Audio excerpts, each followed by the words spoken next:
La vieille dame.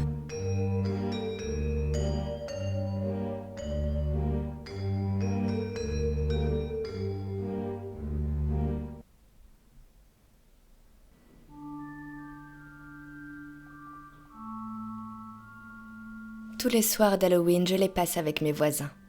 J'habitais seule dans la maison de mes défunts parents, alors le passer en compagnie d'autres personnes me mettait du baume au cœur. Chaque année, nous avons l'habitude d'organiser une grande fête de quartier.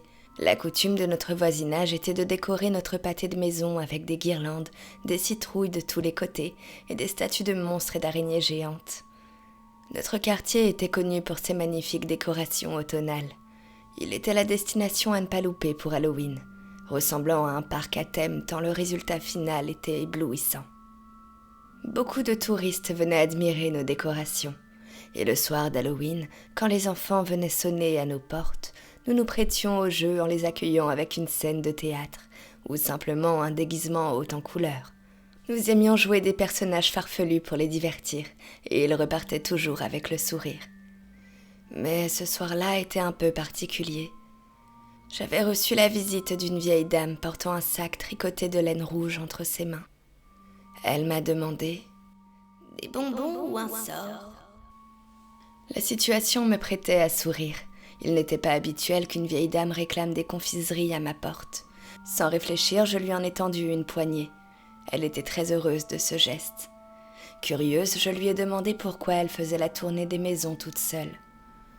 Et ce qu'elle me répondit m'a profondément touchée. Elle m'avait expliqué qu'il fut un temps, elle avait l'habitude de le faire avec ses 2 petits-enfants. Halloween était leur fête préférée, et ils adoraient se déguiser dans les rues à la récolte de friandises. Elle leur avait même tricoté à chacun un sac en laine qu'ils adoraient utiliser pour y glisser leurs bonbons. C'était un moment qu'ils passaient rien que tous les 3, et qu'elle aimait par-dessus tout. Elle me parlait d'eux avec mélancolie, car ils ont perdu la vie il y a quelques années. Elle a beaucoup de mal à faire son deuil, alors elle perdure ce rituel en leur mémoire. Ça lui donne le sentiment de les avoir toujours près d'elle. Son discours m'avait beaucoup émue. Je connaissais cette sensation de vide après la perte d'un être cher, alors je ne pouvais qu'être compatissante. Nous nous sommes serrés dans les bras, sans même nous connaître. Puis elle a continué sa route dans le voisinage, me souhaitant un joyeux et paisible Halloween. Au cours de la soirée, j'ai continué à servir les enfants. Ils étaient tous ravis de remplir leurs sacs de récolte. Quand en sortant sur mon perron, je vis au loin la vieille dame devant la porte d'un de mes voisins.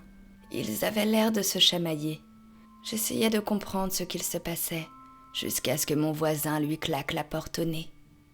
J'étais surprise par ce geste déplacé, mais je n'ai pas pu intervenir car ils étaient trop loin et des enfants patientaient à côté de moi. Puis la soirée s'est écoulée. Comme à notre habitude, nous nous sommes réunis entre voisins pour boire un verre et débriefer ensemble. Quand une voisine a évoqué la vieille dame au sac en laine, elle en parlait pour se moquer. Tous les autres voisins enchérirent, disant que ce devait être une vieille folle, qu'il fallait être sénile pour réclamer des bonbons à son âge, ou encore qu'elle n'avait plus assez de dents pour les manger et qu'elle se serait étouffée avec de toute façon. Des remarques puériles auxquelles tout le monde riait à plein régime. Apparemment, j'ai été la seule à être serviable avec cette vieille dame. Aucun autre ne lui avait partagé de friandises, les réservant uniquement pour les enfants. Et d'après mon voisin qui avait claqué sa porte devant elle, celle-ci l'aurait menacé après son refus, disant qu'il allait le regretter. Tous continuaient à échanger des atrocités à son sujet. Un comportement tel que celui-ci me répugnait. Je préférais m'en aller que de rester et d'alimenter cet auditoire malveillant.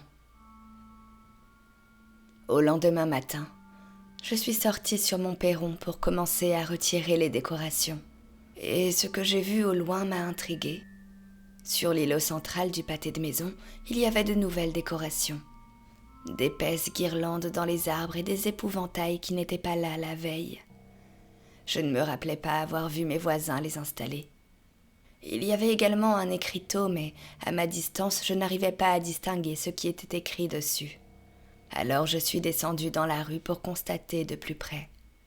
Mais plus je me rapprochais, plus mon corps tressaillait. J'avais du mal à croire ce que je voyais, et mon sang n'a fait qu'un tour. J'étais spectatrice d'une scène macabre. Ce que je pensais être des épouvantails n'était que le corps sans vie de mes voisins, empalés sur d'immenses pieux en bois, traversant tout leur corps. Le bout pointu et ensanglanté ressortait par leur gorge, et leurs têtes pendaient sur leur dos. Leurs intestins avaient été prélevés et enguirlandaient l'arbre derrière eux. Leur corps était complètement écorché. Je pouvais voir très nettement chacun de leurs muscles à vif, chacun de leurs ligaments, de leurs artères. Quant à leur peau, elle était étirée entre deux piquets, formant un écriteau où je pouvais lire en lettres de sang « Joyeux et paisible Halloween ».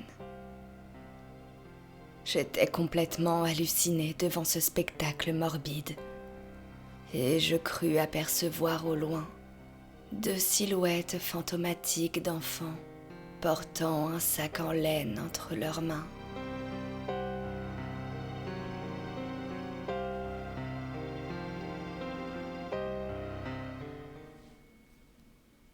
Happy le clown. Je venais d'emménager officiellement chez ma copine. Tout s'était enchaîné très vite entre nous.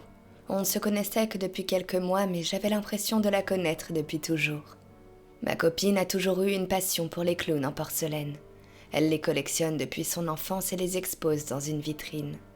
Même si je les trouvais un peu déconcertants au premier abord, ce n'était qu'une question d'habitude pour m'y adapter.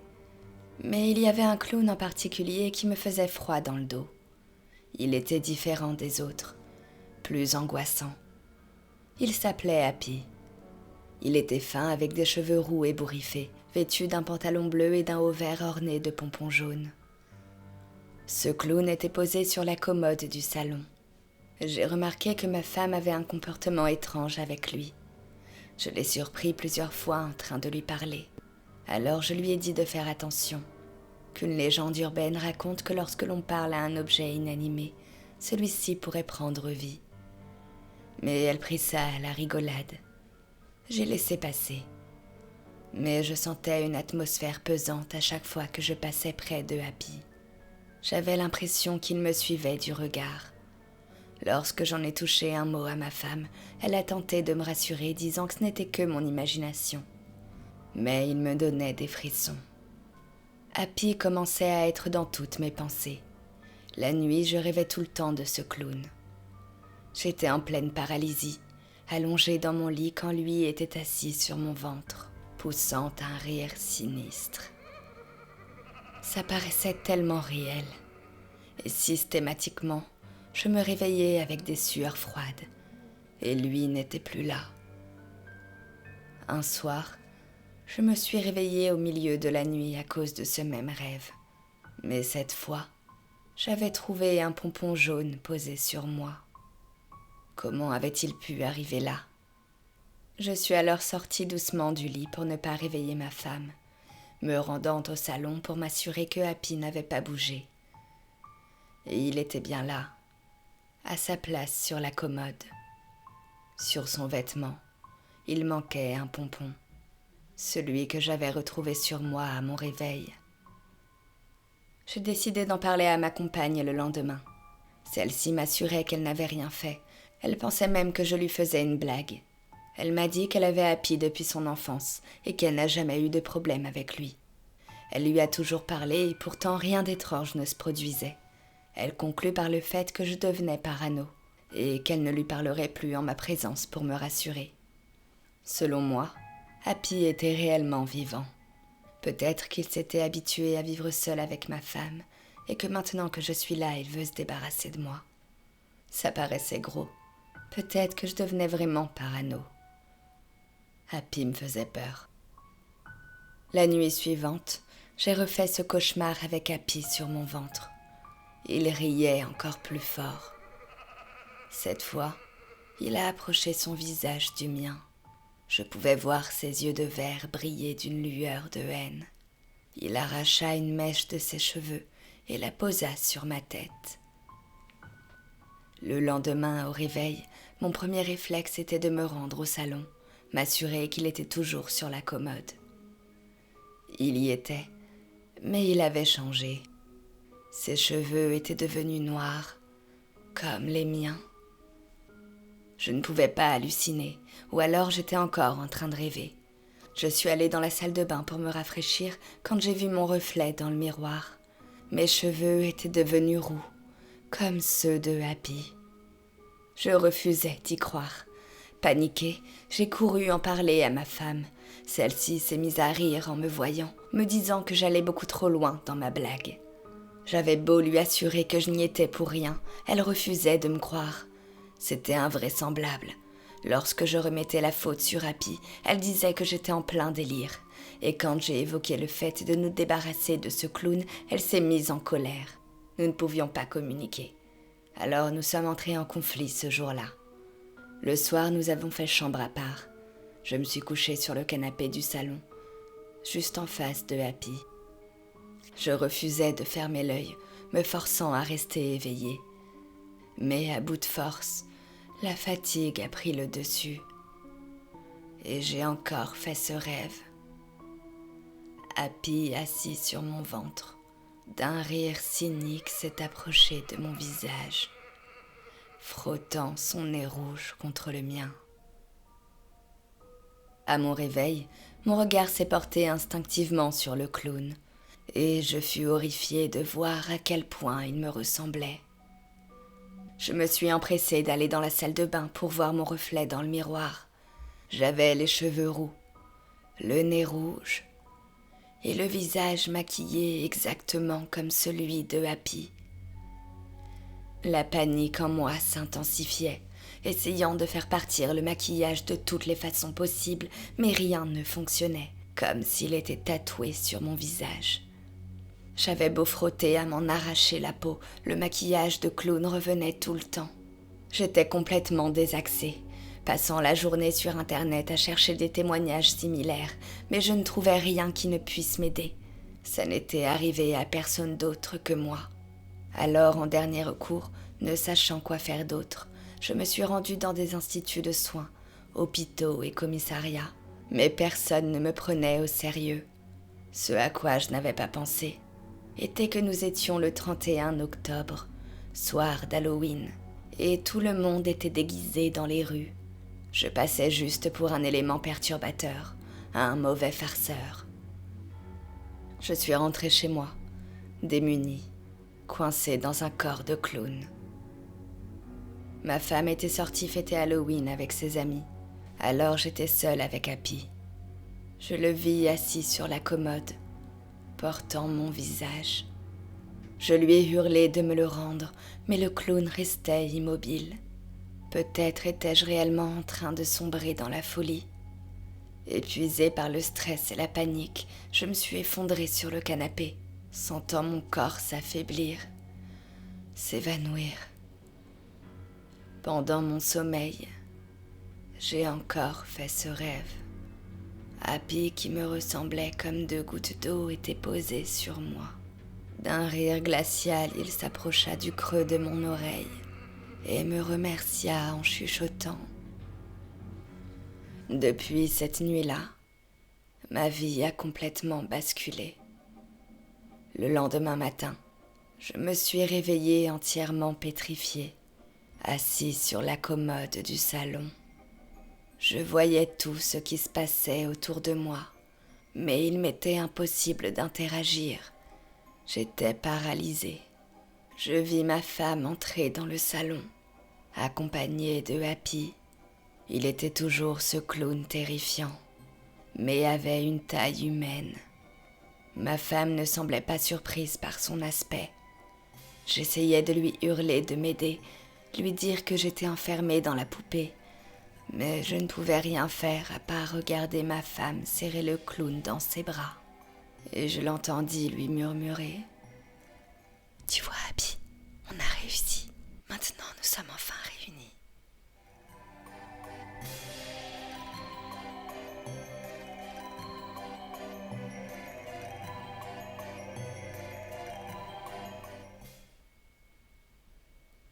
Le monsieur dans l'armoire.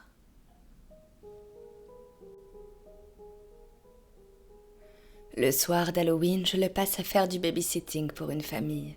Une femme travaillant de nuit et vivant seule avec son jeune fils. Ce petit garçon, je le gardais chaque soir depuis plusieurs années. Je le voyais comme un petit frère. C'était un enfant un peu particulier. Il était souvent témoin de phénomènes étranges et inexpliqués. Il me rapportait souvent qu'il communiquait avec un monsieur caché dans l'armoire de sa chambre. Il est connu que les enfants ont une imagination débordante, mais on dit aussi qu'ils auraient des facultés plus propices à voir le monde invisible. Moi, je croyais beaucoup au paranormal, alors je n'excluais pas cette dernière hypothèse, et il n'était pas improbable qu'il communique avec un esprit de l'au-delà. Habituellement, nous sommes très contents de passer la soirée ensemble, mais ce soir-là, le petit garçon refusait de lâcher la jambe de sa mère, et il pleurait à chaudes larmes en la regardant partir travailler. Ça ne lui ressemblait pas. Lorsqu'elle est sortie, il m'a fait part d'une chose effroyable. Le monsieur dans son armoire n'arrêtait pas de lui répéter que sa maman allait mourir le soir d'Halloween. Et on y était. J'ai tenté de le rassurer comme je pouvais, disant qu'il était en sécurité ici, que sa maman allait très bien et que le monsieur devait se tromper. Mais il était très angoissé, ne faisait que regarder par la fenêtre en attendant le retour de sa mère. Nous sommes montés dans sa chambre et j'ai vérifié l'intérieur de l'armoire. Il n'y avait que des vêtements et aucune trace d'un quelconque monsieur. J'ai ensuite trouvé une activité ludique pour l'apaiser. Nous avons fait du découpage et de la peinture pour créer des décorations d'Halloween.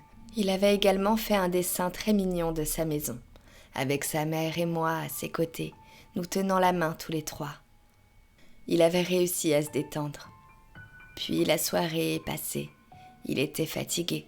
Je l'ai accompagné au lit, ai vérifié une dernière fois dans l'armoire et lui ai raconté une histoire pour qu'il s'endorme. De retour au salon pour ranger le matériel de peinture, je vis son dessin posé sur la table. Mais quelque chose m'a frappée. Il était différent. Sa maman était complètement raturée. Je n'arrivais pas à comprendre comment c'était possible. J'étais toujours avec le petit garçon et je n'avais pas le souvenir de l'avoir vu faire ça. Quand d'un coup, la lumière s'est éteinte subitement, me plongeant dans le noir. J'ai pensé à une coupure de courant, mais en poussant l'interrupteur, la lumière s'est rallumée. À la suite de ça, un horrible cri strident a retenti de l'étage. C'était le petit garçon qui hurlait depuis sa chambre. J'ai senti mon cœur s'accélérer, mon corps trembler, et me suis précipitée dans les escaliers pour le rejoindre. En y entrant, je le vis recroquevillé dans ses draps, et je l'entendis murmurer de sa voix frémissante que le monsieur dans son armoire était sorti. J'avais très peur à ce moment-là. Je l'ai serré dans mes bras pour le rassurer, et quand j'ai tourné la tête, l'armoire était ouverte. Étrangement, le petit garçon me dit qu'il n'avait rien fait. J'étais pourtant sûre de l'avoir fermé avant de descendre au salon. Perdue dans mes pensées, je ne savais pas si je devais le croire ou non. La situation me faisait froid dans le dos. Je me suis approchée de l'armoire, tremblante, et j'ai regardé à l'intérieur. Il n'y avait toujours rien d'autre que des vêtements, mais en fouillant plus profondément, je vis comme une trappe fermée au fond de l'armoire. Ce que je n'avais pas précisé était que l'armoire était encastrée dans le mur. Et je n'avais jamais fait le lien, mais... Et si ce que je pensais être un esprit n'était en réalité qu'une vraie personne, cachée là depuis tout ce temps? Je me suis mise à paniquer secrètement, pour ne pas effrayer le petit garçon. Il se passait des choses étranges dans cette maison. Quand soudainement, j'entendis un bruit sourd venant du salon, comme si quelque chose était tombé, suivi d'un sifflement sinistre.